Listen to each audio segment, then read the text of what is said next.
بسم اللہ الرحمن الرحیم۔ معزز سامعین اکرام، السلام علیکم ورحمۃ اللہ وبرکاتہ۔ سامعین اکرام، آج ہم آپ کو بتائیں گے کہ اگر کوئی شخص خواب میں جائے نماز کو دیکھے یا اس کے اوپر اپنے آپ کو بیٹھا ہوا دیکھے یا مسجد میں بیٹھے ہوئے دیکھے یا اعتکاف میں بیٹھے یا مسجد کے مصلی پر بیٹھے یا جائے نماز کو جلتا ہوا دیکھے یا اون اور سوت کا جائے نماز دیکھے یا پشمینہ کا جائے نماز دیکھے تو اس کی تعبیر کیا ہوگی؟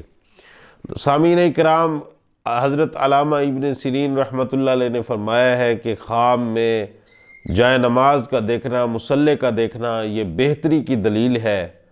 اگر کوئی شخص خواب میں دیکھتا ہے کہ جائے نماز پر بیٹھا ہے اور خاص کر مسجد میں بیٹھا ہے اور یا اعتکاف کی نیت سے بیٹھا ہے تو اس کی تعبیر یہ ہے کہ یہ کسی عربی ملک کا سفر کرے گا۔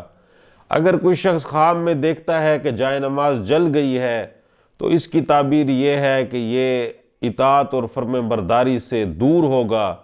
اگر کوئی شخص دیکھے کہ اون اور سوت کا جائے نماز ہے، اس کے اوپر یہ بیٹھا ہے تو اس کی تعبیر یہ ہے کہ یہ عبادت میں مشغول ہوگا اور اللہ سبحانہ وتعالیٰ کی اطاعت کرتا رہے گا۔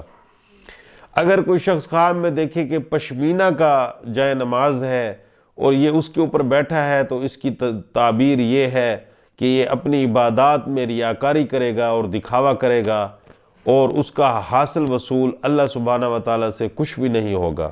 تو معزز سامعین اکرام، آپ کو اگر یہ ہماری ویڈیو اچھی لگی ہے تو آپ ہمارے چینل کو ضرور سبسکرائب کریں اور بیل آئیکن کو بھی دبا دیں تاکہ مزید ہماری اچھی ویڈیوز آپ تک پہنچتی رہیں۔